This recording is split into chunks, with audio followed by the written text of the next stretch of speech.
Paisanos, we're back. Another episode of Calcio Culture coming in hot on Monday, March 17th. Match week 29 in the books. Inter Milan are clear at the top of the table. 3 points in command. I would say this is the first time they've been in command in quite a bit of time. 3-point cushion. It's going to be very hard to catch Inter. But nonetheless, we're going to be going through a whole bunch of things today. This is both. We got Logs and Motts on the horn as well here. Motts is yawning. I think he had a busy day at work. Logs is going to Nah, classes. no busy day at work for me. I was coasting, did a nice 2.5-hour lunch with the uncle who is flying back from Australia today. He had some time to kill, so we hit the local pub. And St. Patrick's Day, there was the bagpipe marching band walked into the pub. They were ripping. So yeah, pretty unproductive day at work for Motts. Paisans, happy St. Patty's Day. Big day for our Irish followers. Big weekend in Syria. Like Vo said, we've got a clear number one now. That's a big 3 points to overcome. And a couple of big points coming from the bottom of the table, might I add. Yeah, a lot of good shit going on this weekend. But today, guys, we're taking through match week 29. And then in addition to that, we got an international break, unfortunately, but also kind of good because it's going to be Nations League quarterfinals. So we're going to be highlighting a little bit of Azzurri action. We're going to be talking what's going on there, talking the call-ups. Couple interesting decisions from Spalletti. I'm looking forward to that discussion. But like we said, Inter Milan are up at the top of the table at this point. So there is one place to start. Inter hosted Atalanta, and pretty much it happened again. Inzaghi got the best of Gasperini. He's got it down to a science at this point. They won 2-0 it was at Atalanta, not at the San Siro. I apologize. In Bergamo, Inter win 2-0, courtesy of Lautaro Martinez and Carlos Augusto.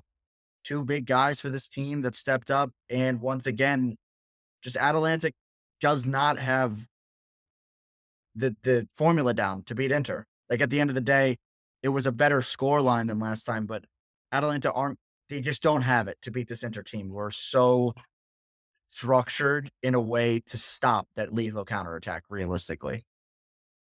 Yeah, Atalanta, for whatever reason, just doesn't know how to learn their lesson against Inter. Happens again. They had a decent first half, a couple of opportunities here and there. But at the end of the day, Inter too strong, Inter too focused this game. These are the games that really show the experience of Inter. They were able to come out and put this game away in the second half after just staying pretty sturdy for the first half.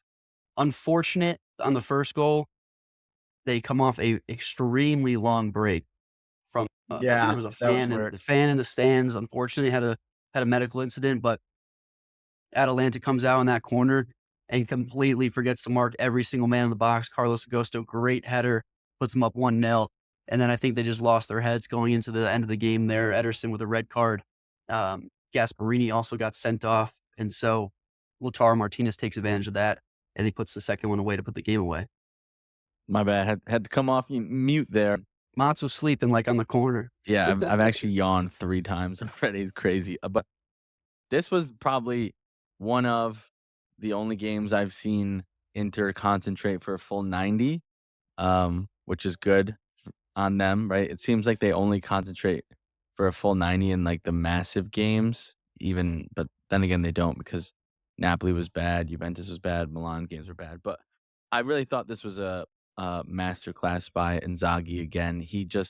Inter are so good at sitting deep and allowing teams to come in, but not allowing to be broken down, right? They do such a good job defending as a unit because when Inter got up 1-0 and Atalanta, when you're down 1-0, you're on the attack, and Atalanta was applying a lot of pressure and Inter was just absorbing that pressure.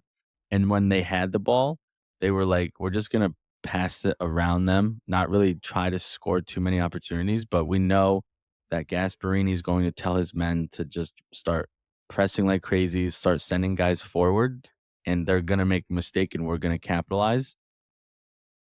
I think you just muted yourself back. So what? Yeah, I can't hear you. Did I? Oh, my bad. Well, so that's what I said. Or that's when they got their second and played. What's going on? You're muting yourself here, bro. I'm not doing anything. What is going on? All right, I won't touch anything. But okay. So they got the second goal. It was all on Atalanta for overcommitting, and they basically played right into Inzaghi and Inter's hand. I also think that Inter did a very, very, very good job of just nulling the game to sleep essentially. Like it felt like a very Rodri-esque performance by Hakan, just being able to just like, get me the ball and we will not lose it. We won't really go to attack, but we also will not lose the ball, and we'll just pass it around them for 25, 30 minutes until they make a mistake, and then we'll go score. So I thought this was a really, really good game by Inter, obviously, and like you said, Gasperini just cannot, for whatever reason, figure out how to beat the Inzaghi system. I mean, ultimately, what you're both saying here is this is kind of the performance we've been crying out for from Inter all year. Very mature, focused, kill the game off by death by 1,000 passes, which we've been saying they did so well last season.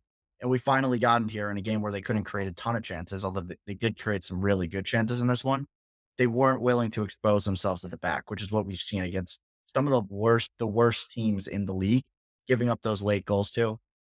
And if this is a sign of what's to come for the rest of the season, it's got to be tough to beat Inter because when they're all on the same page with that maturity that Hakan showed, and also I think separate of this, Hakan has slowly been getting really good over the last couple of weeks. He was quiet the entire season, and now he's back up to speed, and it's made a huge, huge difference from this Inter Milan team. But other than that, I don't really have anything else to say on Inter. This isn't anything new. It's just the complete Inter that we saw last year. We're kind of starting to get into here. And Lautaro Martinez with another big goal when he needed it. Yeah, Lautaro seems to be coming up in big spots, a couple late goals the past couple weeks. I mean, just kudos again to Inzaghi. They were able to keep their formation against a team that is quite erratic at all times. And so to keep that patience was good to see. One thing on the Atalanta side, they have so many goal scorers, but from this game specifically, their quality of chances was not the same that I've seen in the past. I mean, their XG was sub 1, but they had 16 shots. And so that to me shows that they got a little desperate there. They didn't find the quality that they usually do. Service may not have been there throughout the game, but Inter was able to take advantage, find the quality chances. They had almost 3 XG, which you don't typically see out of Inter against a good team like this. So this might have been a new leaf for Inter, and it comes at a time when we've been saying these last 10 games are where everything really shows. Last year, Juve went no wins in the last 10 games, and they dropped a bunch of points. And so this is where the difference can be made, and this is where Inter is going to show up. And I think that we can finally say that they may pull away here. The business ends of the season. The other thing with Inter's upcoming games: Udinese at home, away to Parma, Cagliari at home, away to Bologna. That's a tough one. At home against Roma, then Verona, Torino, Lazio, Como. So grand scheme of things could be a lot.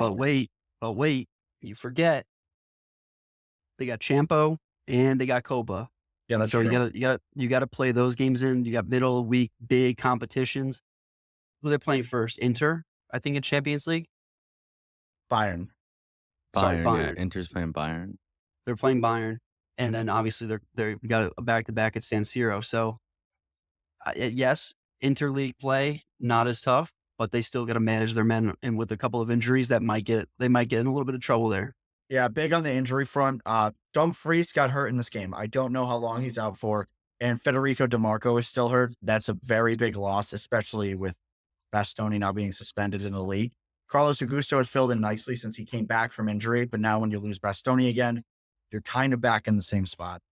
From an Atalanta perspective, this was kind of a game you needed to get points out of to stay on pace with Inter. Do you guys think that? Like, they're going to kind of have to win out now and hope that Inter drop against somebody. But over the next 4 weeks, Inter could realistically very much grow this lead if they win all the games that we say they quote unquote should win in the league. And it's going to be very difficult for Atalanta going into probably their hardest month of the season. Yeah, this is my bad.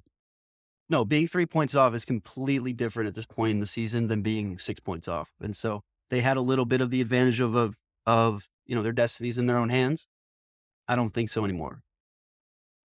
I was gonna say this is the classic Mourinho quote: game. Like, if you can't win it, just don't lose it. Like, do whatever you can to draw it. They obviously didn't do that. It definitely is going to set them back, but I'll kind of just echo what I said last episode. For whatever reason in this season in the Serie A, teams just stumble. And so maybe these guys will stumble or Inter will stumble and Atalanta will take advantage of it. Yeah, I it's don't just feel it's good a about it. It's just no, I don't either. like how you just said it. Atalanta don't really have a way to win where like they don't have that gear, right? That's let's not lose.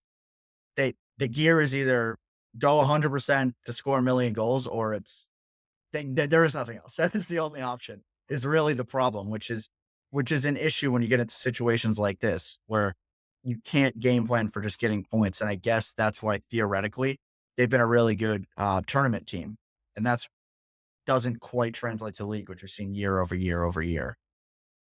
Right. And I think the one bright spot here is that when you look below them, they're pretty clear to stay in the top four. But their running mate also dropped some points this week, which is huge for them to stay within them. But at this point, second or third to me doesn't really matter. Before we move on, I just want to quickly give somebody a shout out. Acerbi played very well this game. I don't really understand, like, the past 2-3 seasons, like, he's been one of the best center backs in this league, and, like, when he was on Lazio, was he good? Sure, but he wasn't, like, a moval or a needle mover. Now he's consistently when he plays a physical upfront number 9, he typically puts them in his pocket. He did it to Haaland in the Champions League final. He's done it to Lukaku time and time again. He's done it to Dusan. He did it in this game to Retegui. So, very good game from Acerbi, I thought. The other piece on that I will say is pretty much every center back in the Inzaghi system has done extremely well. Pretty much every center back. I don't really think. I mean, we saw Darmian come in and do really well. Milan Skriniar was at the beginning of the Inzaghi era, and he was arguably one of the best defenders in the world at that point. So I think it's partially a product of the system and being so covered. Like you kind of always have a numbers advantage. But But not to even take away from him, he's been very good. I agree. and I'd say even in, like, Acerbi when on the Lazio days, he wasn't that technical, not that he is, but he's very much in the Inter system, in the Inzaghi system, in the build-up where he's sometimes in the box finishing moves or putting the final pass in. Obviously, he doesn't do it at the level of a Bastoni or Pavard, but he does do it, Yeah. and it's very impressive that he's added that to his game at this late age, so he has aged like fine wine. While we are giving out flowers, one more flower since I've been shitting on for a while. Barella, I thought had a great game. Definitely more noticeable this game, and certainly one that he needed to be noticed in because of the strength of the midfield from the Atalanta side. So shouts to Barella, way to step up and actually show they were on the field this time. Cool. Keeping it rolling. The other team that's fighting for the Scudetto right now, Napoli, another one, dropped crucial 2 points. They went to Venezia and played that one to a 0-0 draw. We see Venezia now going back to the team they were at the beginning of the season, giving a lot of people trouble in Venice. And we saw it with Napoli. Granted, they probably created enough opportunities to win this game, just couldn't put them away, which has been an issue with this team throughout the year. We've said it. They don't really have a pure finisher anymore. Lukaku isn't that guy. Raspadori obviously isn't that guy. We saw Scott McTominay pick up the slack for a while, but they're always going to be kind of starved for goals. Billy Gilmore and Labaka were still the midfield duo in this one, and they couldn't quite get it done. And this is one they're going to look back at if they do end up losing this race. This is the 3 points that they needed to have. It is so unfortunate, this whole Raspadori era. He is, and again, we said it last time, allergic to scoring goals. Had a beautiful shot. I think it was in the first half, which would have made a completely different game, especially with this Napoli team who's happy to sit back if they're up. He had a beautiful left-footed shot from inside the box and hits the woodwork and goes out for the touchline. I mean, it was just super unfortunate. It was a great shot. Should have gone in, deserved to go in. Completely different game if that's in the net. But they are just hurting, starving for goals, and they can't find them. They literally cannot buy one these days. This is I keep going back and forth with Napoli. I mean, in the last 2 weeks, they tied Inter, beat Fiorentina. I was like, oh, they're back. But if you really now zoom out and you look at the last 7 weeks, they have 1 win. That's not going to get it done at all, right? So I predict that they're going to have a ginormous bounce back game against Milan because Conte knows how to kind of relay to the players like this is a game that we need to win if we want to win the Scudetto. But like, how do you put out this performance against Venezia, which I know can be tough to go get 3 points in Venezia, like we've said all season. But you got to go get this game. I mean, you guys for the how you played and how everybody, each individual's performance, like everybody on Napoli played very well, right? And they created a lot of chances. You have to go put this game away. I would have assumed that this was a game that like Napoli would in the end go grab. This is like a Conte game, grimy, 0-0, fight it out, and then we'll go get that game winning goal and we'll sit back and protect it. Obviously didn't happen. The Venezia goalie there, I mean, let's give him flowers. He saved a lot of chances. He played very, very well. But if you're Conte and you're Napoli, this is just the theme of the season for them. They're overachieving, and every once in a while, you're going to see who they are because of their quality on the team. And Conte's doing a great job with just relaying them and getting them amped up, and so they're overachieving. But this is what you get from a team that has the quality of Napoli.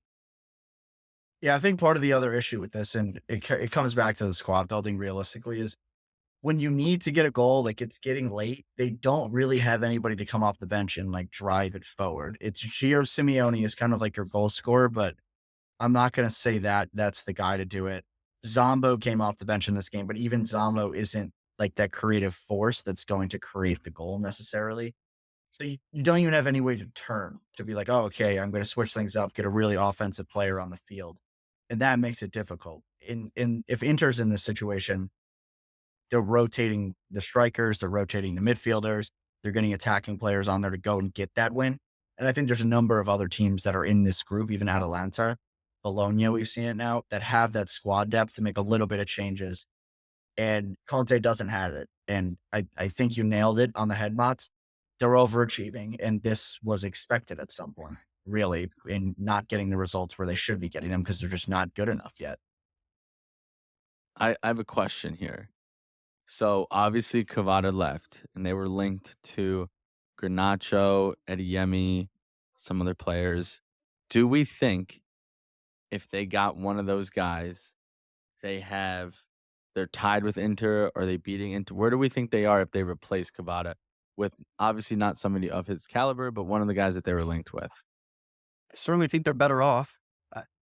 We didn't plan for David Neres to be hurt for so long, so he's been obviously a non-factor. But Noah Okafor is not the answer from that window. So to what everything that Votes just said, that's exactly where they are. They don't have the depth. They don't have a guy they can bring off the bench to go after a goal. And I think they would have been better off. Do I think that they're tied with Inter? I don't think so. But they're only 3 points off. So if one guy was to make a difference, I think that would have been a really big storyline. But that would have been a huge expectation for a guy like Garnacho or Adeyemi to come in and play that guy, be that guy. I don't even think Adeyemi could have done it. I don't think. I think Adeyemi they would have been level with Inter. I think Adeyemi's very good. But even beyond that, they didn't even need to bring in somebody. They should have just kept Fiorentina just to have the depth. Like as a That's not the winger. guy, though. I know, That's but not the they guy. literally don't have a winger to bring off the bench. Like they actually do not have one. Okafor. Winger. Okafor is worse than Fiorentina, and it's just so odd to me because Fiorentina seems like such a Conte guy to me, and what I've seen, and obviously he got hurt on Fiorentina, so this is assuming that did not happen. Just keeping him would have made such a difference because you just have another option of a guy that puts in the hard miles, can come on late, get a little bit of spurt of energy. He's a very aggressive player, likes to drive the ball. If you keep him and then maybe add a Garnacho and add a Adeyemi, those are guys that are so explosive. If you give them 20 minutes, just off of pure physical ability, they're going to get past a couple guys. And if they had that, it would have made a difference. I think if they had one player that was a good attacker in this league that they could bring off the bench that wasn't even a starter like a week in, week out starter, it would make such a difference. Sautil, that would have been a beautiful signing for this team. Just to throw in the game. We need 20 minutes out of you. Go play wing, be an aggressive winger. And they don't have that. And it's a major, major issue. And it's part of the reason that Spinazzola now is needing to play much higher up the field than they originally had wanted him as more of like a traditional left back in the 4. And he's not really that guy, right? Like he's always been a creative player, but not really a goal scoring talent. And they need the goal scoring talent. I keep coming back to it, and that's the circle. We need to cover something because it's not being questioned enough, nor I don't think it's even being questioned. But they have a guy. Big Rom, Lukaku. At what point do we start questioning Lukaku's ability to be a leader, to be the goal scorer? He is one of the best 9s historically this league's ever seen. At what point are we like, my guy, you need to start putting in goals. You need to go out there and make it happen. It's not like he's completely washed. He's been doing it in this league for years and years and years on multiple different teams. At what point are you like, hey man, take the game over. Go do it. I would say that if you told me at this point in the season when they got him 10 goals, 8 assists, I would have taken that all the way. The 8 assists is ridiculous out of him. And I think 10 goals is kind of in line with what we expected out of him. With what do we have? 8 games left. If he gets another 5, which is pretty realistic, if Big Rom comes away 15 goals, 10 assists on the season, I mean, you cannot ask him to do more than that. Well, but the problem is you have to. It goes full circle into everything we just talked about, but you do have to ask them of that. This guy is a perennial leader of every single team he's been on. And yes, 10 goals to this point of the season is great. I do agree with that. I do not want to take anything away from what he has done, but knowing who he is, where he's been, who he's played for, he should know that all right, Kvar's gone. I need to step up. I need to be this guy. I need to pick it up. I can't just be the hold up guy and to facilitate because no one else is putting in goals. I would say that I have to say that I am going to now question where does he step up? Where does he fill in the gaps that they so clearly have now? But I would even say that part of the issue is that when he was at his best, he was playing in it too with Lautaro Martinez. That was the best season he ever had in his entire career. And he just started playing with Giacomo Raspadori, who isn't going to be very helpful. We know that. Because Raspadori, I wouldn't say is he doesn't create chances for other people. He gets into spaces to score himself, but he doesn't do that piece, which Lukaku kind of needs. Because if Lukaku is going to be the suck everybody to me guy, which is really what he is, like he's a big physical presence, he's going to do that link up play further down the field. The back to goal stuff that we were talking about, he's doing well. And if Raspadori isn't the guy to receive that, let Big Rom make his run and get it to him, where are the goals going to come from? Yeah, I think that's what I'm saying. At some point, you need to adapt. I know, but Romelu Lukaku has never been a take over the game kind of guy because he doesn't have that build. Like Erling Haaland isn't a take over the game kind of guy. He's very good at finishing and is a physical powerhouse, but he isn't a guy like, oh, let's just get him the ball because he's going to create. Romelu Lukaku is not that, and you can't go to that nor expect that out of him because he has none of the traits to do that. The guys that have traits to do that are like the Kvaratskhelia, who are capable of taking on 1, 2, 3 guys, shooting from distance, creating him an incisive pass. And that isn't Lukaku. And I don't think you can ask any more of him. Like he needs help. Yeah, I'm kind of on Bosa's side here. I think this goes back to building your team, getting replacements. When they signed Lukaku, I think we all said the most you're going to get out of him is 20 goal contributions total, right? I mean, we all know Lukaku's been on a downward, not spiral, but he's been a downward Trajectory. Thank you. Trajectory since he left Inter the first time, right? Last season at Roma, for the league, he scored 13 goals and 3 assists. So he's already outperforming his league play for Roma. If you add in the Europa League and everything, he did have 21 total goals and 4 assists, but that's a different competition, obviously. So I think that I'm with Vos. Lukaku has done, I think, more than I've expected him to do at this point in the season. I think he'll get a couple more. He'll probably finish with 12, 13, 14 goals, maybe 2 assists. He'll have 25 goal contributions. That's outperforming what I thought that they were gonna do with Lukaku. And so that's goes back to me, De Laurentiis building the team that Conte can use and the players he has at his disposal.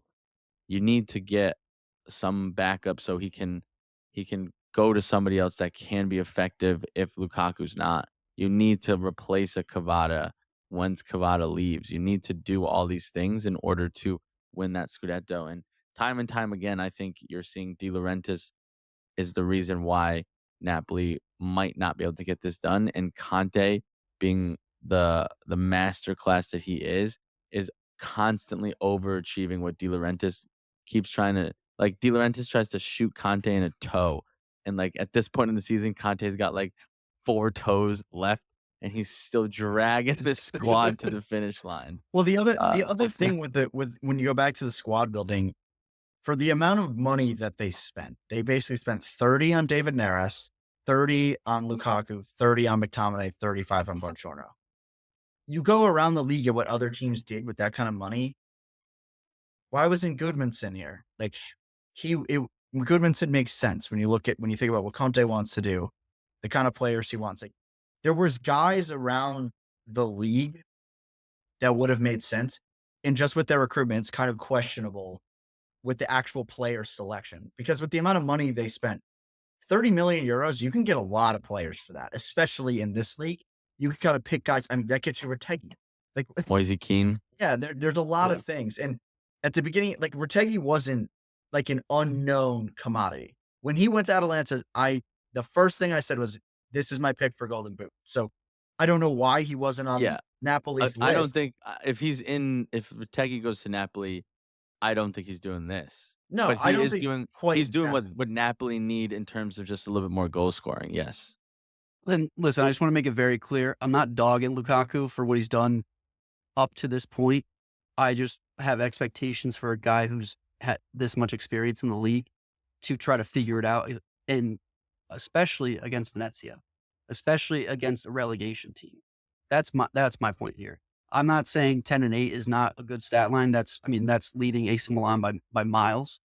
I just think that as a guy who's been there for so long, there's something to be said about maybe you need to change something up while you're on the field. You're also talking about a guy who misses open nets in World Cups, blocks DeMarco's goal to tie in the Champions League final, puts a ball over the goal inside the 6-yard line, shoots it right. Like this is who he is. Like Well, I had to stop myself from saying that his experience on Belgium should be something, but then I go back and think about his World Cup last time, and he was absolutely horrific. this is who he is. Like and he obviously performs the best under Conte. Conte's got a ton out of him. And I think he's had a great season, but this is who Lukaku is now and kind of has always been besides that one season on Inter. Yeah, I mean, it just comes back to it was so obvious when they got rid of Cavada that they needed to add a creative winger, and they didn't. That's it. At the end of the day, These guys should be hiring us. I mean, it was. I it don't was even. in- Like, I don't the know writing was on the wall. who didn't see this is the question that I have to them. There were so many guys to go get, and they did it. They didn't. They got none of them. They got Noah Okafor, who couldn't get minutes for AC Milan. What I really think this is Raspadori is really good in training because Spalletti keeps taking him for Italy. He's his son. Raspadori is De Laurentiis loves Raspadori. So Yeah, he but so does Spalletti. So did everybody at Juve. They just couldn't get him. Conte clearly likes him. Everybody loves this guy. Like he's got to be great in practice. I get it, but he He might is have the not. yips. He might have the yips. He's just not good enough to be at this level. A top team. He should go on loan. No, they need him because they don't have enough players. Well, next he's next not a season he lone should go on loan. player. He's not a lone player. No, he needs to just go to a different team to reignite his career. Speaking of other teams that need to reignite their entire career, I would say Wow. Well done. Florence, we had the Fiorentina hosting the Bianconeri Juve. And this is a little bit of the apprentice has become the master. Fiorentina's biggest rivals, Juve, took it to them. 3-0 Fiorentina. Robin Gosens scores. Albert Gudmundson scores. And one of the revelations of the season, Mandragora with another great hit.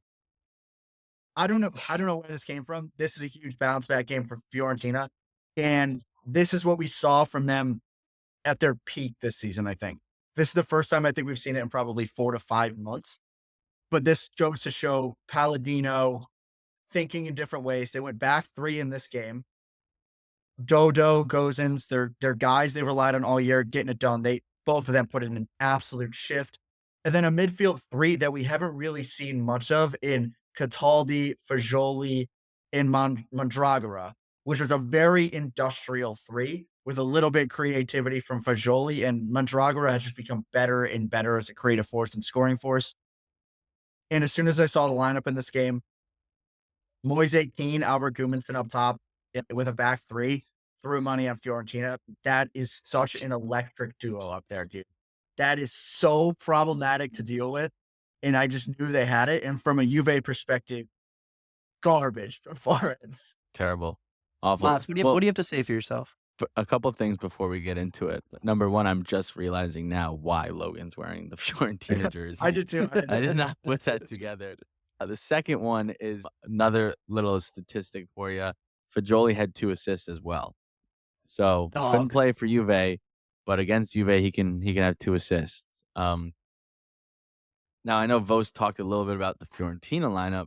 Let's talk a little bit about the Juventus lineup. You look at the lineup card, and we're playing a 4-2-3-1, and you see that you have Locatelli, Thuram, Weston McKennie, and Coop Miners in the game.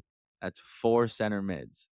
I don't know what position Coop Miners played this entire game. He was on the right wing. He was on the left wing. He was doing his right back, left back thing. He was playing sometimes as the number 10. He was all over the pitch, not in a good way, in a terrible way. But I don't even want to go player by player. I just wanted to say that little statistic about Coop Miners in the lineup. Also, Nico Gonzalez not playing the right position again. Lloyd Kelly, terrible. Okay. Number one, I almost didn't want to do this episode because all of Juventus boycotted the team. They did not travel to Florence. There is one fan in the stadium for the Juventus section. And so you need to have a reaction. This is after a game you got blown out 4-0 in home. How are you not dying on the pitch for this badge and saying this is the most important game of the season? We just got fucking embarrassed to Atalanta at home. How do we not respond? There was no desire, no mentality. And so that obviously Mata gets a lot of blame for that, but I'm going to go even higher. The Giuntoli has done a terrible job this entire summer. No, I'm going to list them. He sent away Dean Huijsen for $15 million. Dean Huijsen did an interview and he said, yeah, they told me I'm leaving. He sent away Sule. Sule wasn't ready. Conceição's ready, right? He bought Lloyd Kelly for more than he sold Dean Huijsen for. Lloyd Kelly should be on Verona. That's the level of play that player is, right? Lloyd Kelly was he's terrible. Horrible. He's terrible. He's dog shit. He cannot play against a team that's better than a Verona or an Empoli. But then you have Chiesa. They made it their job to kick Chiesa off the team, and then they replaced him with Nico Gonzalez. Nico Gonzalez can't dribble by a cone. He cannot dribble by a cone. He is so bad. And then to top it up, you play him out of position.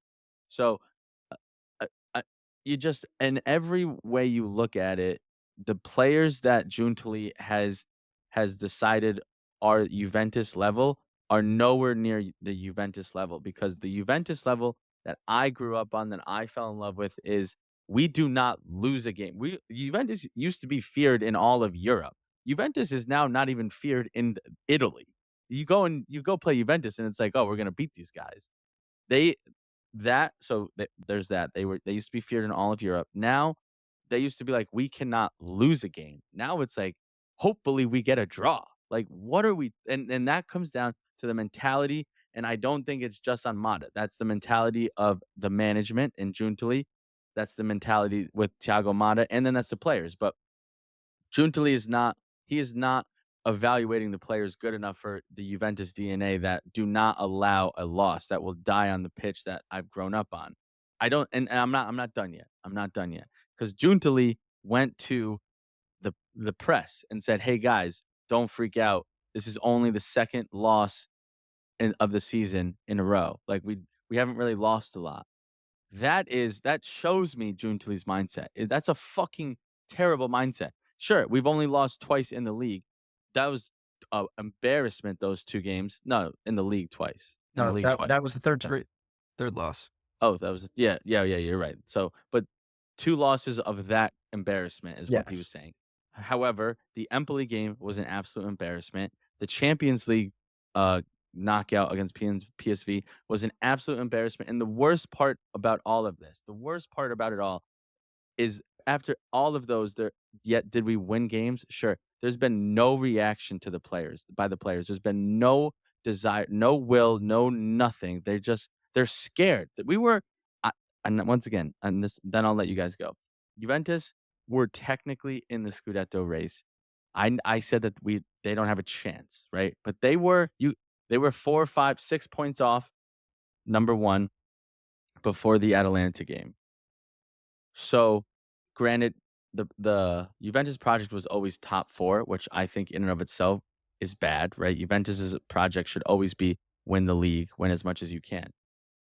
However, if you find yourself close to possibly winning the Scudetto at the end of the season, you should not, as a manager, come out and be like, we don't, that's you guys. That's the media that's saying we can win it. Our objective is top 4. That that shows the players that you don't believe that you can go win the Scudetto. But then to take it a step further, the players are just they look scared to win the Scudetto. They don't even want to be top 4. There is nothing in the game on anybody that says I want to win this game. Let me try to go grab this game and grab it and go win it. Like all the players are scared of the moment. They don't know how to win. They don't know how to play. There's no mentality. There is nothing good about Juventus players. Thiago Motta hasn't made any of the players look good. They look worse. And then Giuntoli also, I think, has done a terrible, terrible, terrible, terrible job. So I think everyone clean house. Clean house. Look, do you want to start? Or do you want me to start? Because I have a couple layers of this. I only have one comment, so go ahead. Do you want to put your comment? I was just gonna. I mean, it is a light comment coming off the back of that rant, which was totally deserved. But it's just another frustrating sighting from Juventus, and it had semblances of the Allegri days where they just have such useless possession. There's no direction. It's useless. I mean, they won the possession battle here by a mile, controlled most of the game, aside from the fact that every time they gave the ball, Fiorentina was clinical. And so I don't know what fixes this Juve team. I think they need a summer. They just need to take it off.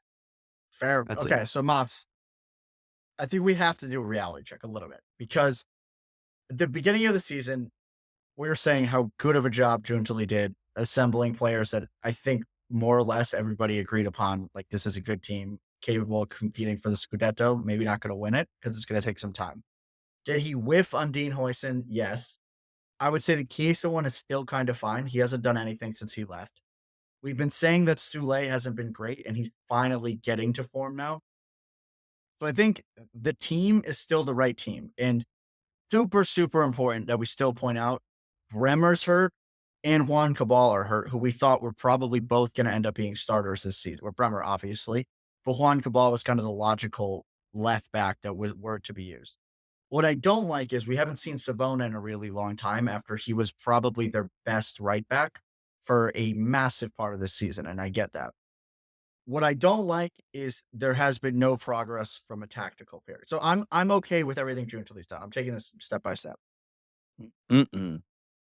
I mean, dude, at the end of the day, the people that he brought in to get this done were Koop Miners, who was arguably, when it happened, the best signing of any Italian team in the league coming into the season. We all thought Nico Gonzalez was gonna be good, like, proven I didn't Serie like A that signing. player. I like the Coop Myers one. I did not like the Nico Gonzalez one. Okay. Conceição has still been good. Kefren Turam has been phenomenal. Di Gregorio has been great all year. I still like the move, and I think the core group that can win a Scudetto is here. What I don't like about Monza, what I was just saying, there hasn't really been a lot of progress tactically, but what we do see is they do one thing exceptionally well, which is keep the ball. Granted, they haven't built upon that, but it took Italiano several years to build on that and get that across to his players. So I'm still in the boat that stay behind Mata because I don't know what the next step is. And then the third thing is it also has to be on the players. The players, this is unacceptable from a Juve perspective. Like, you are not worthy of wearing the shirt right now. Apart from the couple of guys who have maybe had the hardest time because of who they are. In Locatelli, I see game in and game out, he wants to win. For the position that he plays and what he's good at, he isn't capable of going and winning games, but you can see him wanting to drive. I think he's gotten better throughout the year and trying to play forward. Kefren Turam has it. And then beyond that, these guys have the Milan syndrome. We think we're the shit. We can go through the motions and get things done, and they're not good enough to do that. So I don't want to say it's clean house because these players are good, and the manager is a good manager, and Giuntoli has done a good job. They need somebody to crack the whip, and they don't have that guy. Because it's not realistically, it would be like Gatti, but Gatti hasn't been around long enough or is good enough to be that guy. Cristiano Ronaldo was probably that guy. And that's when the last time they were really good. When you have guys like Cristiano, Chiellini, they don't let your level drop this low. And they don't have anybody that is capable of doing that. Yeah, I mean, we definitely don't have a leader. So to the I don't want to sack Mata because then we're back at square one, right? But it's getting hard to defend him when you're losing a game 2-0 and your first 3 subs are defenders. Like, it's getting hard to defend him when you it none of the players have gotten better from the start of the season to the end of the season. None of them. They've gotten worse. So it's hard to defend him when he makes the wrong reads in a game. Like, it's like 3 strikes and you're out, man. Number 1 there for Mata. Also, there's rumors that, like, the locker room is divided. They all hate him, but obviously they do because we suck. The possession, like, yeah, sure, we have possession, but we didn't have a shot on target this game. Like, it's the same type of thing that I saw with Allegri where we didn't have possession, sure, but we don't get shots on target. So we have possession, but we still don't get shots on target. So it's wasted possession. It doesn't make sense. So tactically, it's terrible on him. The players, Locatelli, I don't think I don't believe in him anymore. Like, he want it? Like, you could see he wants it on the field, but he can't impact the game. Like, Fagioli could impact the game. Fagioli very much impacted this game 2 different times. Locatelli isn't pulling those strings like Fagioli did, and Giuntoli and Mata had him in the building, and they were like, "Go, you can leave." And you see what he does when he left. Like, that's my whole point is they're making wrong decision after wrong decision. Yildiz is another one. Mata barely plays him, and when he does, he plays him off the right. We're playing Nico Gonzalez over him week in and week out, right? Like, and the only reason why is because Nico has a good work rate. It's terrible. It's awful decision making every which way. And you're definitely right. They don't have the guy who is going to step in and be like, these decisions and on every level are terrible. The players' mentality is terrible. We don't have a leader. We have nobody. Laviola, Lugs? Awesome. Laviola is great these days. Listen, going back to the back 3, Italiano learned very quickly that was Palladino learned very quickly that was their best formation. And it's so clear that that's the case. Camuzzo didn't play this game, which was a little bit of a change there. But the biggest part of it was that they brought the wingbacks back and were able to put them in places where they're dangerous. And Robin Gosens, man of the match, that guy's phenomenal. Dodo wasn't on his best game, but he's still extremely effective off the right. And Bose, I mean, you nailed it. The midfield three was phenomenal. Fagioli with 2 assists, Mandragora with an absolute clinical finish, 1 touch on the through ball. And even though Keane didn't score, was everywhere all over the pitch. And if you're not going to score as a 9, that's exactly what you need to do. Just be an absolute animal. I know you're going to talk about Gudmundson in a second, but this Fiorentina team is really good.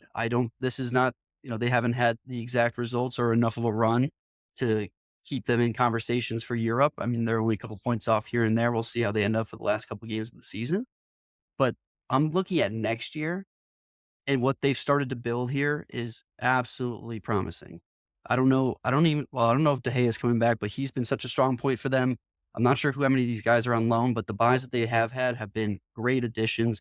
And I think that this Fiorentina team is now presenting themselves as a destination. It's no longer, hey, I'm going to go there and try to restart my career. This is a place that I'm going to go join a project that's actually going in the right direction. And I wouldn't be surprised to see this team top 4 next year. I agree. I think Palladino's a manager that players are looking at. I want to go play for him now. And in a stark contrast to what we saw out of Thiago Motta, flexibility in formation. They played 4-2-3-1 when they were at their best earlier in the season. Different guys got hurt. Gudmundson came back, and now he has switched it to a back 3. And every week they can change and be successful. The other thing is balance. There are so many managers that do not understand how to balance a team. And Palladino has balanced his team. Like, it's just logical. We play some really good defenders in the midfield, and we play one really creative player to help get the ball to our 2 best goal scorers. And our 2 best goal scorers are our furthest players up the pitch. They don't do anything crazy. In their 4-2-3-1, they don't do anything crazy. They just put the right guys in the right place to go on and succeed. He makes subs when guys aren't playing well. He gets new legs in there when they need to. And I agree, Logs, this is the start of a very good project. And Palladino is learning. And we've seen it throughout the season when he struggled with a long patch. They went through another patch in the last couple, I would say in the last 4 weeks, they've had some problems. He's tinkered with the squad, tried different guys, tried different formations. This formation didn't work last week against Napoli, and they got played off the park. What do? They go right back to it, to a team that dominated possession and were able to get it done. And it just shows they can play in different ways. Palladino learning, love everything going on in Florence. I also just think it's a great place for Palladino to be, and it almost makes me think that maybe Motta shouldn't have made the jump so quickly. When Juve comes calling, you're gonna go to Juve. It's a no-brainer. But you almost think that maybe he took one step too large. I was and think literally it's- about to say that. And I think it's something that other managers have done the same in the past. Graham Potter going from Brighton to Chelsea. I mean, De Zerbi tried to avoid that going to Marseille, but he obviously failed out of there. But I think Palladino made a great move here by not taking too much of a jump. It was not the easy. Don't get me wrong. This was not an easy job to step into. Italiano had big shoes to fill that he left behind, and they had a bunch of new players come in. A lot of the other teams, you look at Juve, you look at Milan, they brought in a ton of new guys and they haven't gelled at all. Palladino has figured it out to get these guys on the same page and very quickly. And so I think it was a great jump for him to get to this. Perennially was a mid-table team, just outside the European competitions. And obviously when Conference League came in, they're the kings of the Conference League. But I think this was a great, great stepping stone. And I would hope that he stays another season, because I do think that he's building something that he could potentially turn into a perennial powerhouse. Yeah, I really like the take about the jump, and that, like I said, I was going to say that. Like, he kept Monza, who currently have 15 points. He had them for 2 years in a row at the number 10 spot. Monza didn't lose a whole lot besides Colpani and him, and now they're about to go down. So he's like the next guy up, and hopefully Fiorentina can't keep him around for a couple of years, because they just looked energetic and like they wanted to win. Now, granted, you're playing Juve, so it's pretty easy to look like energetic and wanting to win. But every 50-50 ball, Fiorentina was the first on it, right? They were They were pressing Juve. They were doing everything, and that's the reflection of your manager. So he did a great job of relaying the importance of this game. And this game has kind of propelled Fiorentina back into realistically thinking, hey, we can get a Conference League spot or maybe even a Champions League spot at the top 4 because we're only 5 points out of that. So huge, huge win for them. And the style in which they did it is also huge, right? Because in football you can win a game and take more negatives out, and you can lose a game and take more positives out. These guys won this game, and there was any way you spin it, it was positive Fiorentina, right? Defended well, possessed it well, counterattacked well, had good set pieces, ran to or were aggressive, the way more aggressive team. They wanted it. Like in every way you spin it, this was a positive takeaway. So this is the type of game that can propel you to higher finish at the business end of the season. Question for you guys now, because I think the Palladino staying creates an interesting conversation that I haven't really thought about much this year. If you're Palladino, what if you're offered a job that's available? Like, is there one that you go to? Like, I think they're in just as good a position as Roma, maybe. Like, are you really gonna take like they're building a new stadium right now. They're clearly investing in the team. Is Milan more attractive right now? Not sure. Roma, not sure. Lazio, don't think so. Juve, I don't even know anymore. Listen, I think that I agree, like, scenarios or situations might not be attractive, but for whatever reason in football, players, coaches, they all give so much they care so much about the history of the place. Also, granted, with the bigger clubs come bigger contracts, so you get paid more, obviously, but they care so much about the history and the name of it. So a good example, right, is when a player hears that Manchester United is interested in them, they immediately say, "Oh, I want to go there," even though we know Manchester United has been an absolute dumpster fire since Sir Alex Ferguson has left, right? Uh, Juventus is in the same boat, but once you hear that name and that lure of the history, it gets hard for guys to say no.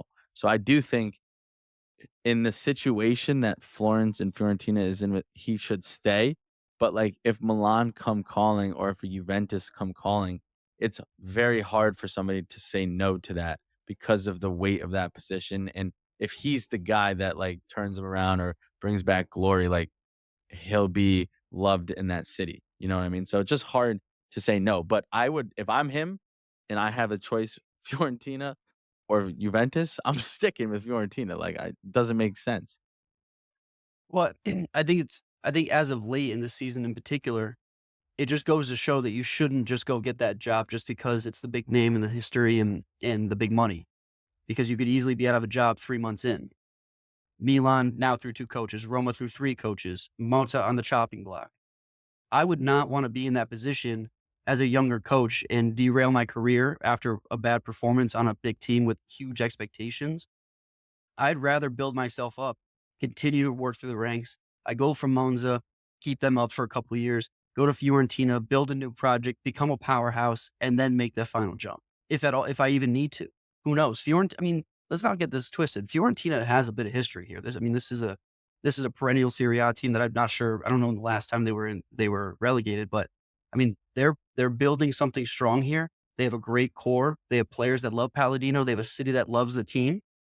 And I would hate to see Palladino go and ruin himself just to pick up a big contract and go to a big name team. Agreed. Got to keep it rolling now. Another big manager, Vincenzo Italiano and Bologna hosted Lazio at the weekend. Absolute demolition here. Bologna won 5-0. Lazio are spiraling without Tati Castellanos, and that really showed this game. A lot of different goal scorers in this one. Simone Casper scored. Dan and Doy scored. My thing's not loading, but you get the idea. They had 5 different goal scorers. I mean, it was Motts must have been again. Oh, Orsolini scored. Orsolini, and then the midfielder. Odegaard, yeah. Orsolini should have had 2 or 3. Honestly, he was buzzing. It was Ndoin. Ndoin was killing him. I mean, I think everybody killed him. I think the difference, this is actually a really good comparison to Juve, because on paper, they're also playing a 4-2-3-1. The difference with the Bologna players is every single player is trying to score a goal the whole game. And like it starts from the back, it works to the midfield and works to the attacking line. Roman Freuler and Lewis Ferguson are not out there to just facilitate play. They're out there to go get their goal when the opportunity arises. And every player in the system does that. And this is finally Italiano ball kind of perfected. I think it's better than we ever saw Fiorentina playing. And what I particularly loved about this game, and this kind of explains the bad part about Lazio, is Italiano recognized Lazio hurt you through Gunduzzi and Ravella. And basically, they just went man to man and just nullified them from doing anything. I would probably say that 50% of the time Lazio were in possession, it was in and around their box because they just couldn't progress play because of this man to man marking that they were doing. It was absolutely destroying them. And Bologna were countering quickly. They had a bunch of spells of possession where they played well. And Bologna is quickly looking like the maybe the best team that's competing for that fourth spot. I think a lot of teams would struggle to play with them. You go to Roma maybe, but Bologna just seem more controlled than Roma have been in recent weeks in my mind. And this team is very, very dangerous. Simone Castro played out of his mind again. He did so much off the ball stuff well. And you go through the whole team and everybody did so much off the ball. And it was to the point where I was watching it and I couldn't say anybody on Lazio was playing bad. It was just what Bologna was doing was just not allowing them to do anything that they wanted. And it was a tactical masterclass, period, from Italiano. Well, and Juan Miranda had an absolute fucking game. I don't know if anybody really noticed that, but he was playing in some absolute peaches into the box for 2 assists. But another sneaky stat here. I know the headline goes to Roma for leading the top 5 leagues in points in the last, I don't know how many weeks.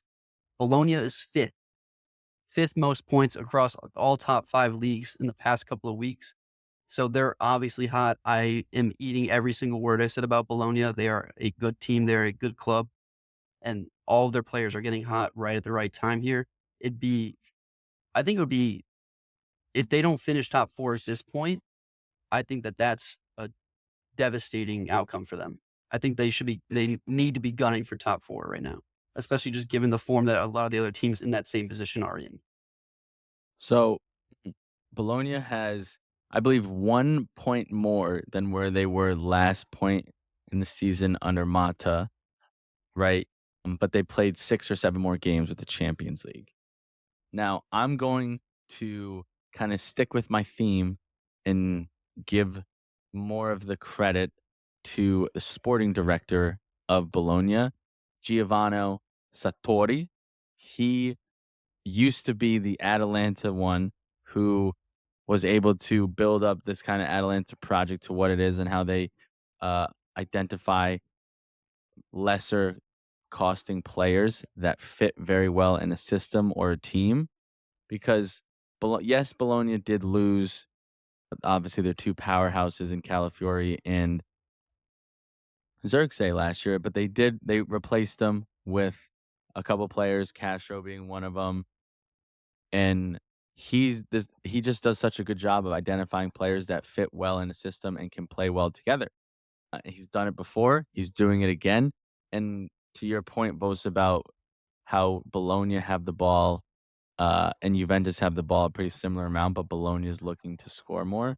I just think these players understand how to play with each other. They understand their role. They know where these guys are going to be, where they're supposed to be. Juventus don't have that. And yes, Italiano's doing a great job, but I think it's just these players having experience with each other and just at the end of the day, like having a lot more quality than what people give them credit for because they were only bought for 7, 8, 12 mil and they're on Bologna and they're not necessarily in the Champions League or anything, but these guys are just flat out good.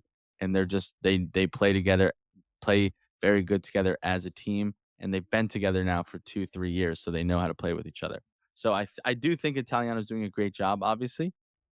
They're doing pretty similar to what Mata did last year. So that's that to me, and seeing what Mata is doing with Juventus and also Palladino with Fiorentina, to me, that kind of just says like these Bologna like it was it really Monza? These Bologna players are just fucking good, is what it comes down to. And I think that that's Sartori doing a good job identifying and getting them.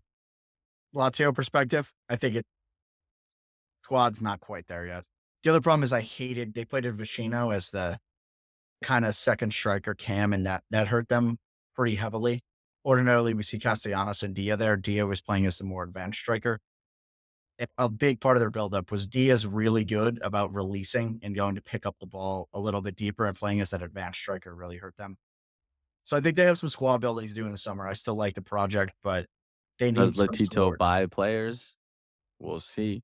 But you know what I will say, and I've obviously always shat on Lazio, and I still will, and I think that they'll finish lower than Roma, like I said. Which I don't. Did we bet on that, No, I folks? I don't don't think remember. we I did, but that should have taken is that looking bet. very good. What I will say is that their manager, I always forget his name. What's his name? Baroni. He made the team walk over to the Lazio fans that came out to support in Bologna, and basically just like apologized to them and said, "That's not acceptable. We will never do that again. This is on me. Do not blame the players. Fully on me. I wasn't able to motivate them. I set us up wrong. On me. Do not get mad at them. This will not happen again." I appreciate that. I like that. Good manager right there. Love him. We got to keep rolling here. We got to go quick because we got to talk at Zori. So just quickly, Milan hosted Como, won that game 2-1. Lugs, you have a couple comments there, just a couple, because I don't think it's anything new. I thought it was a terrible win. They got lucky that they won in my mind. I thought Como played them off the park. I think Como had 1 or 2 goals called off. One of them was extremely harsh, which I think is the tail of the tape. Yeah, no, I'm apathetic at this point in the season with this Milan team. I'm not sure where we go from here. It was great to see that Pulisic and Reijnders can kind of pull us through there. It's another story that Leao and Teo, we don't need Leao and Teo to win games. We shouldn't have won this game. Como is a good team. They play pretty football. Cesc Fabregas has done a great job with this team. They're not going anywhere. Everyone needs to get used to this Como team. Nico Paz, beautiful assist. Listen, I'm hot on Como. I love this Como team. I wish I was a Como fan. I may be at the end of this. But in any case, this Milan team kind of just needs a reset. Again, I'm very apathetic. I'm not even mad. I'm not happy. I'm not mad. We're almost back to the same ways where I was with Pioli, and which is why I was so out on Pioli for a while. That when we win games, there's no reason that we should have won those games. And it gets extremely frustrating that we come out with 3 points and everyone on the surface level is like, oh, it's a great result. We're still in it. We still have a chance at some European ball. We do not. We do not have a chance. This team is nowhere near where it needs to be. I don't know what Conceição is doing. I don't know why Musa continues to play. He's not at the level that he needs to be. He has shown promise here and there, but that can't be the midfield two in a game that we need to win. Bondo is a new player, and maybe he could be good, maybe he's not. But where is Fofana? Where is Fofana? You spend money, and he's your biggest signing, and I don't know where he is on the pitch. He's not playing. I don't know why you're not starting him. We made a couple of key changes at halftime. Take Teo out. Alex Jimenez comes in. I still think he's a good player. But again, I don't really have a ton of comments here just because I almost don't care. I almost don't care about this Milan team because this doesn't feel like the Milan team that I came into this league loving. There's no heart. There's no soul.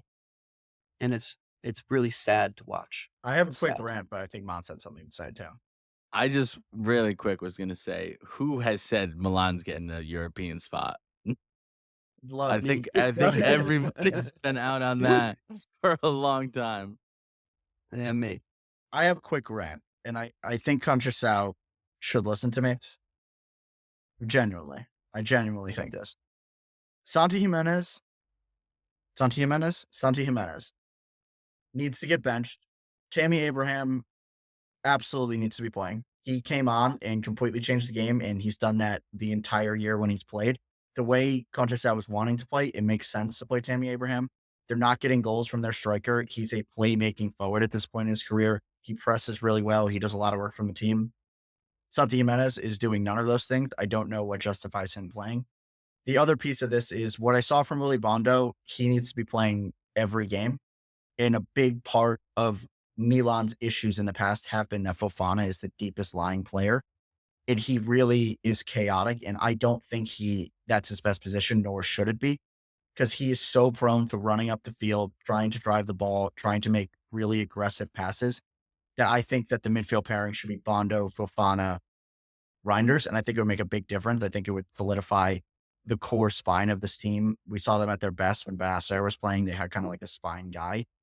That's the other thing I really want to see. There's a lot of problems with the defense that we can talk about forever.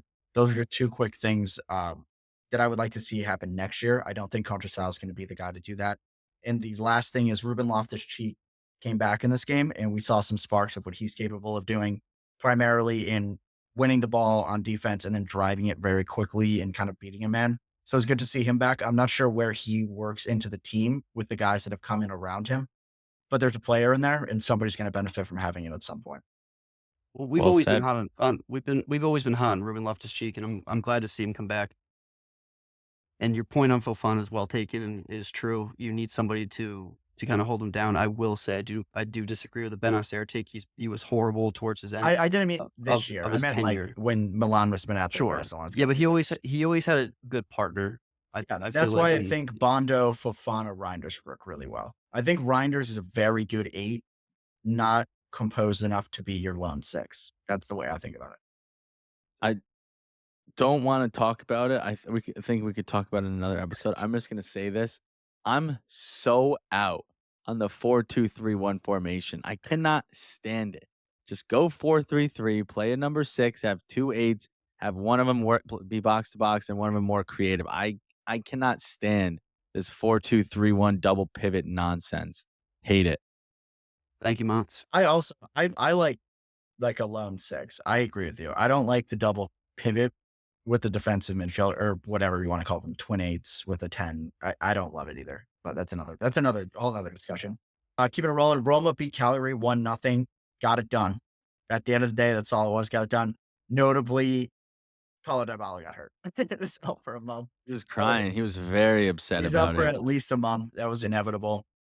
Other games that went on: Genoa beat Lecce 2-1. Implications bottom of the table here, guys. Verona beat Udinese 1-0. Parma drew Monza 1-1. And Torino got it done once again against Empoli. And I thought of this today, and my sneaky pick of the summer is Roma hire Vanoli. I think it's going to happen. Dude, why wouldn't they just keep Ranieri? He doesn't lose. Although Because they did he lose. doesn't want to stay. But the other Oh, he thing that I doesn't? do like about this Vanoli thing is he plays back 3, and he's getting a lot out of this Torino team after they started slow. And I think that would be a very interesting appointment. I think it's risky, but I I could think see they need Roma. I think Roma need a bigger name. Somebody more proven. No Just comment, my Lois? take. I mean, Ranieri's not. He doesn't want to leave. He just is gonna Sit He's down. a fade away. 78. He's fa- 94 on the bench. All right. It Well, would- that wraps up Serie A. We just want to take you guys through the Italy call-ups at the weekend. Or on Thursday, we have Italy playing the first leg of the Nations League quarterfinal against Germany. That's at the San Siro. And then I think it's on Sunday. I wrote the wrong days here. On Sunday, they're playing in Germany for the second leg of that. I feel good about this Italy team. I like a lot of the call-ups here. I like how it's most likely going to play, especially with the midfield group. What are your guys' thoughts quick there? And then we can go through the call-ups. First, I'll give you a first little statistic. First time since, I don't remember the year, but it's a long time, that Napoli is the most represented team in the Azzurri. I think they got like 6 or 7 guys called up. First time in like 20, 30, 40 years. Makes That was sense. all. A little. I actually don't think it makes sense. I think they have too many players called up personally, but we're going to talk about that, I guess. Yeah, I mean it's the forwards. I don't know why they're there. All right. This Italy team, don't sleep.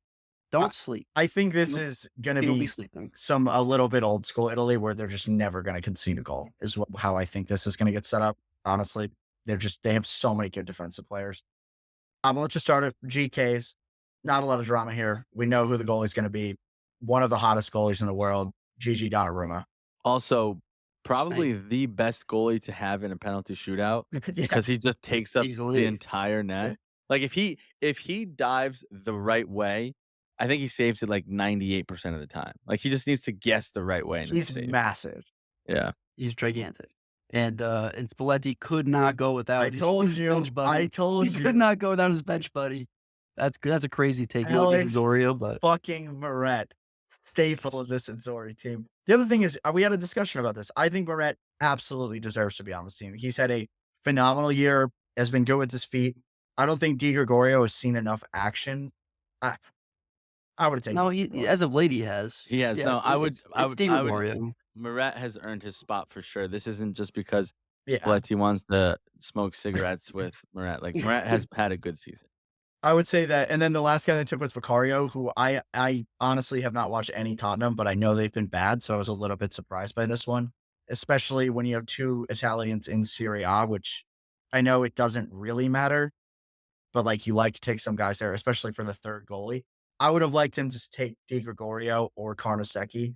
Just like those are kind of like future guys that are going to be a part of this team. One of the two of them, realistically.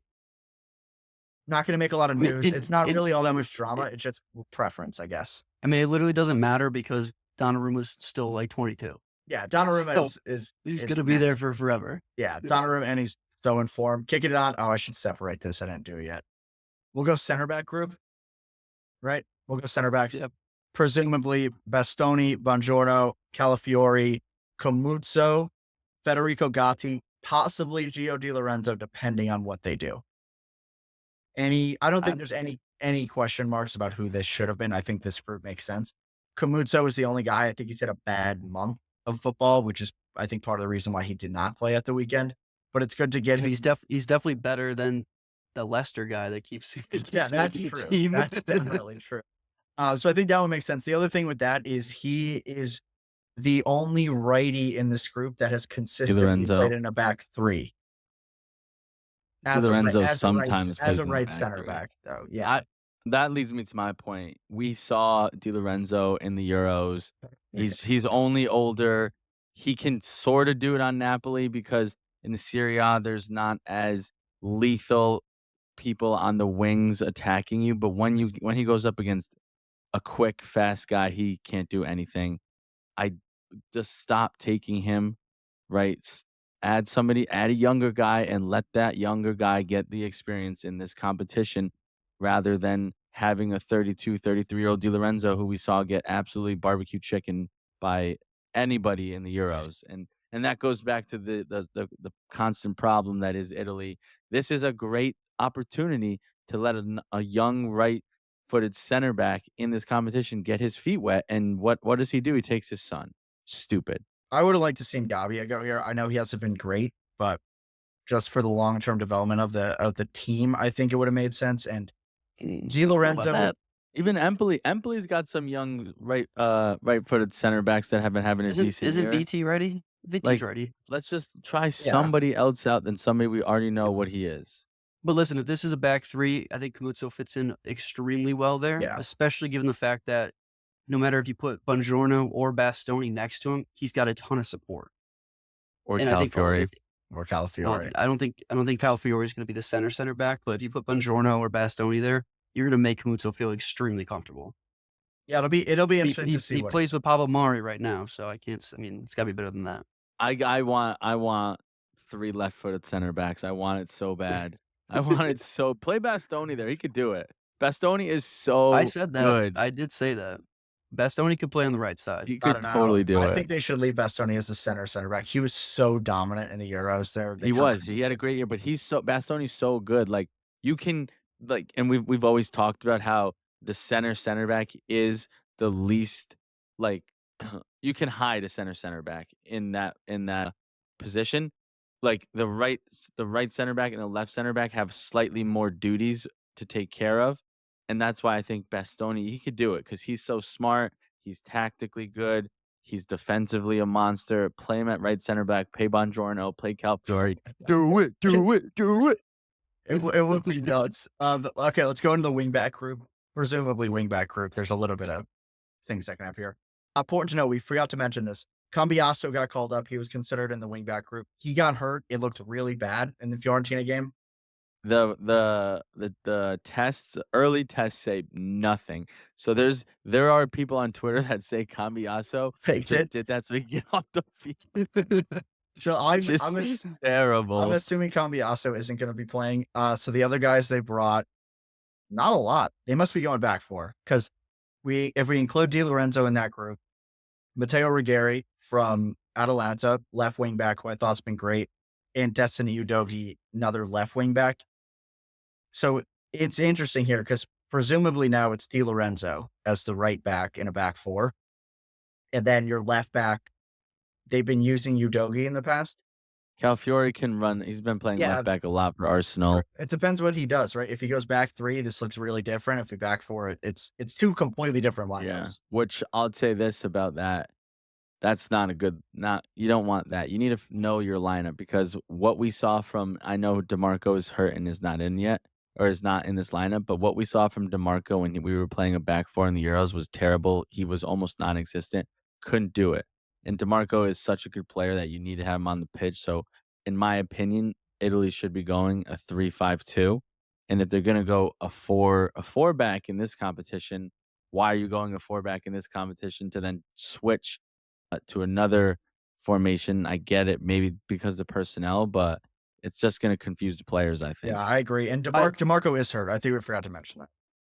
Marco was hurt. I actually don't hate this because in my mind, back four is Calafiori off the left and Bellanova off the right, and then in possession, depending on what side. He didn't take Bellanova. Fuck, I knew he didn't. Yeah, Should have taken Bellanova because that would have made a lot of yeah. sense. Because when you have the ball, depending on what side it's on, either Calafiori joins the midfield next to assumably Ricci, or if the ball's on the right side, Bellanova's now the wing back, and you have the right wing just cut in. I mean, I don't know. We're gonna see what he does. I would like to see back three. I think we have our best defensive players are the center backs, and our best outside backs are our wing backs. We have arguably the best wing back group in the entire world, and arguably the best center back group in the entire world. So I don't know why you wouldn't get all of them on the field. But I do want to talk about the notable omissions here because the guys that I had listed were Bellanova, Zappacosta, who's having maybe one of the best seasons of any wing back in the world, and Spinazzola. I think Spinazzola's maybe done enough to get back into this team. He can also play on both sides. But for me, the Bellanova one, I can't wrap my head around. He's been like this for the last year and a half where he doesn't really want to take him. I have zero idea why. I think Bellanova's been amazing at Atalanta. I think the other thing that he can do that these other wingbacks can't do is play as a traditional right back when you need him to. He's like 6'2", extremely athletic. I don't know. I think he should be the starting right wing back. I think the problem is that it's Cambiasso as the right wing back. And Bellanova is a very different player from that. And they want to go more offensive out of that zone. But for me, it's an absolute sin that Bellanova isn't on this team. Maybe I'll look into this. This could be completely fabricated. Maybe Bellanova said no. There's no way Bellanova said no. Maybe just say Bellanova no. said no. They're in the middle of the Scudetto race. They didn't take Zappacosta either, who have been playing phenomenally for Atalanta. And They took Gary. He's the backup. No, I think they've that been splitting time. I like how they I'm didn't just saying, take. they could have said no. I like how I think that they could have used one of them, especially on the right side, because they don't have much. But I like how they didn't take Spinazzola and Zappacosta because, like I just said with Di Lorenzo, old. Let's get more fresh legs in. Let's get people getting used to international play, getting used to playing with these players so that they can do it in the actual tournament. So I kind of like those two omissions, but yeah, Bellanova makes no sense. I think it's because he is very similar to Di Lorenzo, and Spalletti refuses to do it. I don't know. That's just me. Moving on, the midfield group. Absolutely love Stacked. this midfield group. Stacked. There is one very common denominator with all these guys, but to take you through them, Nicola Barella, Cesare Casadei from Torino, who we've been talking about as being very hot. I think this might be his first call up. I think so. I was surprised he got called up. I'm not. He's been so good. Then we got Davide Frattesi, Samuel Ricci, Nicola Ravella. I'm thrilled about that one. And Sandro Tonali. For me, this group that he took screams we're going defensive solidity, and that's how we're going to approach our competitions. Really, the only guy that's presumably like an attacking midfielder is Davide Frattesi. And notably, we did not mention Pellegrini in that group, who's been kind of the perennial attacking midfielder for this Azzurri team. I love this group. I can't think of anybody else that deserves to be in over any of these guys, really. Casadei is the only one that's kind of a question mark, but he's played with Ricci. Maybe he wants to experiment with playing both of them at the same time at this level to see how they do as an option. I'm okay taking him. He's another guy that's probably going to be a staple of this team going forward. So it makes sense to me. Two things. One, congratulations to my beloved Sandro on the trophy on the Carabao Cup. Congratulations, Newcastle, first time in 25 years. 25 years? No, must have been longer. It was like 25,000 days. Something Nobody crazy. cares about the Prem. That Newcastle has won a trophy. So congratulations, Sandro. You have now equaled the amount of trophies that Milan has gotten since you've left. But number two, I love at least the setup of this going into a World Cup because we literally have two lineups. It's like the Kentucky of old when they could just sub in 5 guys. We can start Sandro, Barella, and Ricci, and then basically have the same exact tactic and just bring in Frattesi, Cassidy, and Ravella. I mean, you love that out of what tends to be an arduous process, either at the World Cup level or even just these 2 games against Germany. So we will certainly be well rested, whether he needs to rotate the squad or not. I think that when Italy performed well in the Euros and won the Euros, their midfield 3, you knew who it was going to be every single time. And I think that we have two of those players in Barella and Tonali that you know it's going to be them. So whether he's doing the 3-4-2-1, the 3-5-2, you know, like all right, those two are going to play. If he goes 4-3-3, then it's just all right, who are we going to pair with them? And I think the only other guy that would maybe make sense would be Fagioli. I'm okay that he didn't take him, right? Because he has taken Fagioli before. Fagioli hasn't been playing that much since he just got to Fiorentina. So you have that option as well. But I like giving the new guys go and test them out with the 2 pillars that you know are going to be in your midfield in Tonali and Barella. So who is your third guy right now for both of you? I have mine, but yours is Rovella, obviously. We're not stupid. Rovella. But what I will say about Rovella, I just want to expand on this really quickly. He has been playing as a defensive midfielder all year. He does a ton of defensive work, and he also does a lot of offensive work, which is why I like him there. When you compare like a Ricci, I would say Ricci is more Jorginho in terms of offers a lot offensively, a little bit less defensively. I like the defensive tilt in a guy out of that role when you have Barella and Tonali, who are going to have to contribute a lot offensively. And the other thing with Tonali is his best trait is that he gets into the box, and you have to let him go and do that. And you kind of need a guy that's willing to cover to allow that. Barella also can cover as well. Yeah. I would say for me, I would go Ravella as well. He's a little bit more experienced than Ricci. He's been in more competitions. He's been around the block a little bit more. Now, granted, not necessarily in the Azzurri jersey, but in terms of just experience under his belt, I would go him. However, if we're talking World Cup, like Euros, like this is who I want. I want to see Fagioli in that position. Oh, But wow. I do think Ravella does a lot more defensively than Fagioli.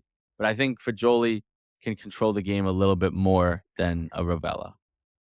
Is there any way that you play Ricci and Ravella at the same time?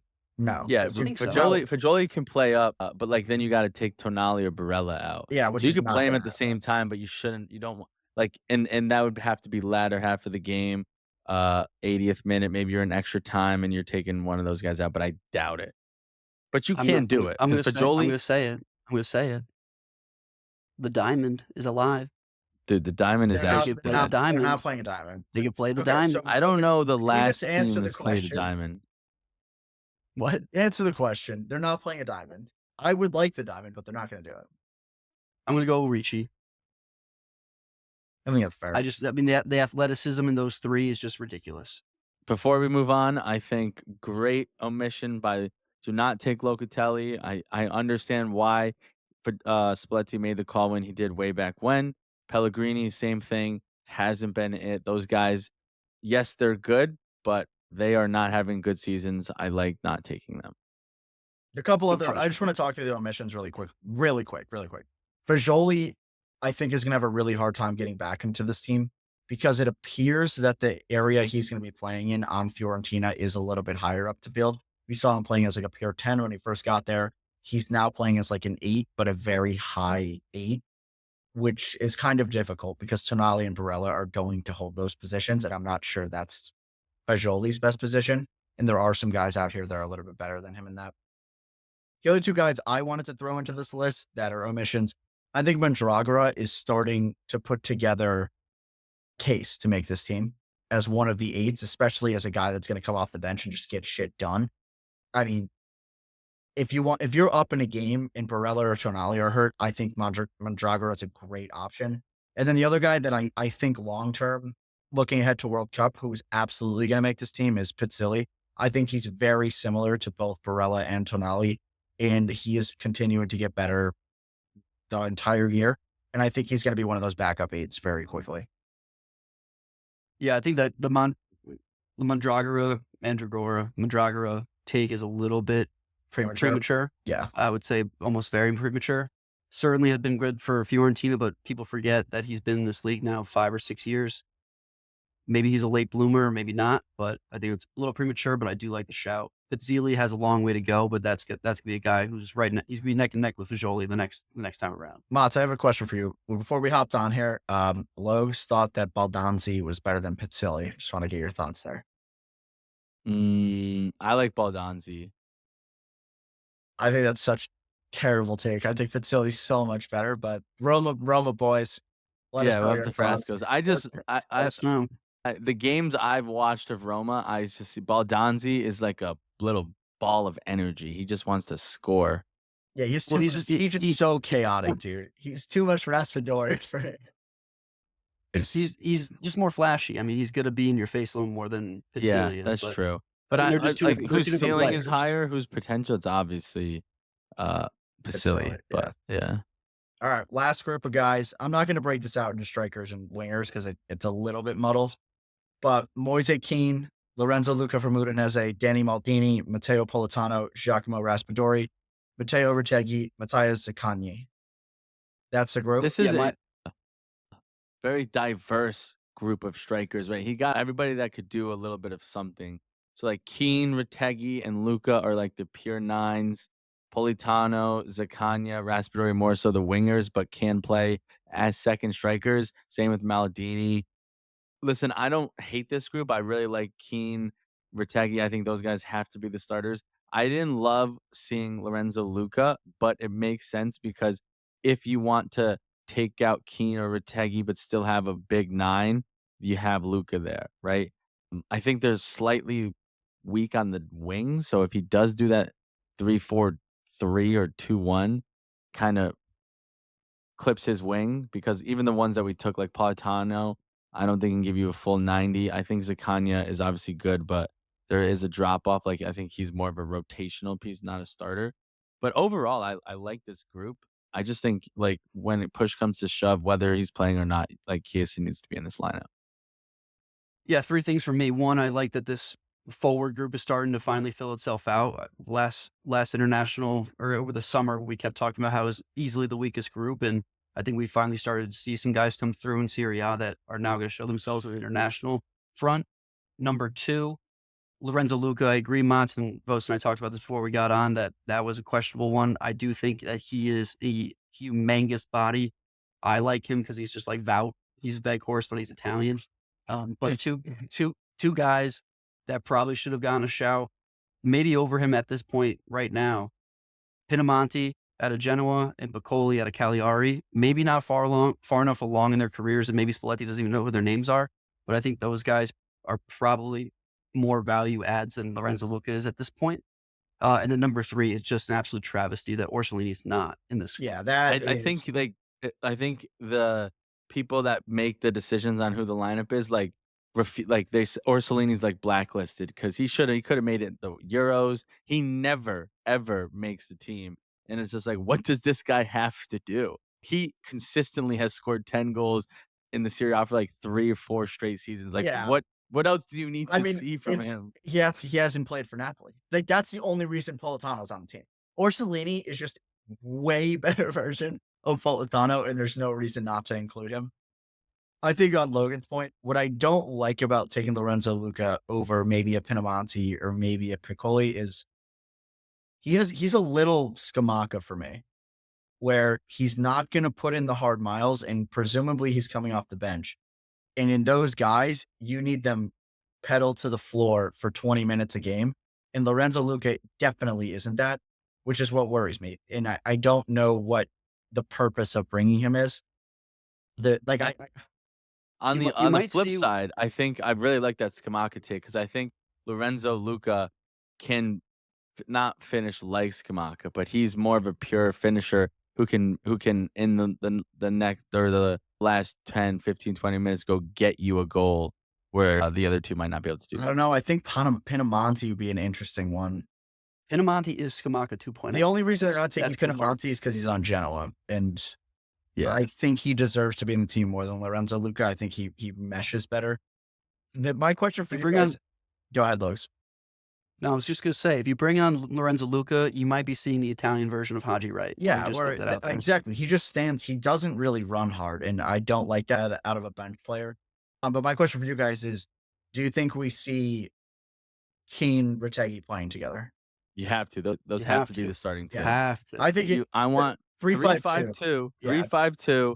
You got Retegui and Keane are the starting strikers.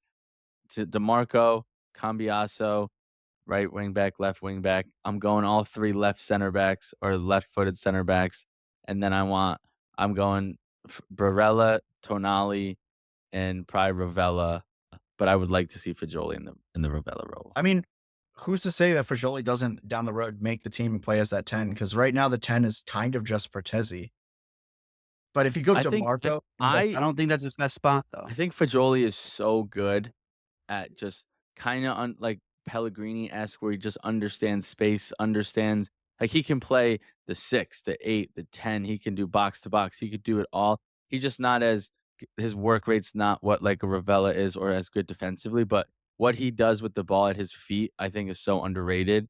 And I think you can play him in any one of the spots and he'll thrive. here's my last notable omission that I think plays into that. Like, can fill a lot of roles, can play wing, can play 6, 8, 10, not 6, 8, 10.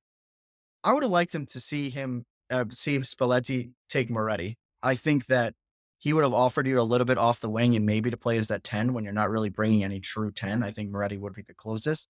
And again, it's the same thing, Genoa, and it's just they're lower down the table. They for don't sure. play that creative, and you're not willing to 100%. take somebody from a team like that. If Moretti isn't on loan and he's on Juve and he's doing what he's doing on Juve that he's doing on Genoa, he's in the squad for sure.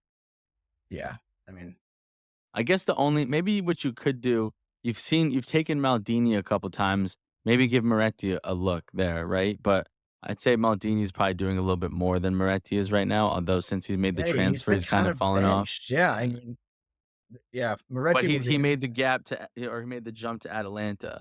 So it's like, oh, this is a bigger club, more games, yada yada yada. I would just like to see Spalletti put a little bit more thought into some of these picks. Like, he goes for all the flash. He gets comfortable. Yeah. He gets comfortable. No, he goes for his kids. He has kids.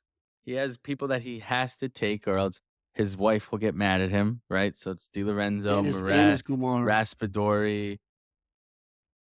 Yeah, so he's got kids he needs to take. Andy Maldini's becoming his child now. Yeah. Mm-hmm. A lot of them. All right. Well, that wraps it up for us, guys. We got an international break. Don't know what we're going to be doing next week, but we're here for now. Roma fans, let us know your thoughts there. Pizzilli Baldonzi. I think that's an interesting conversation to be had. And Logs has an international Colby that he wants to share. Yeah, really quick. I could go one more week. I couldn't go 1 week break without having a Colby here. I'm absolutely stuck in my account. FanDuel, DraftKings, Fanatics. I'm all over the place. I had to get you guys involved. We got an international Colby de Luna for you guys. Listen, this one's juicy. We got plus 1331. That's $100 down. You're getting $1,431 back. That's just how the math works. And this is how you make money. Italy money line, Spain money line, Portugal money line, all three to win. All three teams, I believe, are away, but these squads are strong. They're playing their best ball these days. This is why you continue to bet the Colby. Plus 1331. You heard it here first. Did you guys see if Spain took They took Lamine Yamal? Nassan. What is it in Dune again, Logan, that we were saying? Lasanagaib. Yeah, did they take him? Because he's balling for a I 17-year-old. mean, I didn't even think to check because I'm almost certain Motts, that's are you fucking one of kidding the me? Of only 3 course they fucking took guys they have to take. Yeah. Well, you know, What it's the not. fuck It's not is like. that? I mean, He was it's their not. best player in the Euros. Yeah, yeah, but What? well, once again, though, it's not like the Nations League. It's not like a real trophy. Like I'm sure No, it's a real Barcelona might be trophy. like, he's not going anywhere. They fucking took Lamine Yamal. Did I'm they? checking to be sure, but there's literally no That's way that they crazy that you're asking this question. Lamine Yamal for a 17-year-old. I know we're a Calcio or Serie A podcast. He does. I mean, I think he's better than what Messi. I know he's better than what Messi was when Messi was 17. He is like he plays like it's a video game. Like he actually is insanely good, and he's 17. Well, he grew up on FIFA and Messi didn't. It's probably that's what's going on. Yeah. He's got braces still, and he's dogging 30-year-olds. Beast. Yeah, he's Beast. really good. But in any case, Paisans, thank you once again. A beautiful episode. We're going into international break. We'll see you guys on the flip side. But in the meantime, you know where to find us on all the socials: X, Instagram, YouTube, TikTok at Calcio Culture FC, and on all your favorite podcast sites, Apple Pods and Spotify. Juve, take us away. We're boycotting them.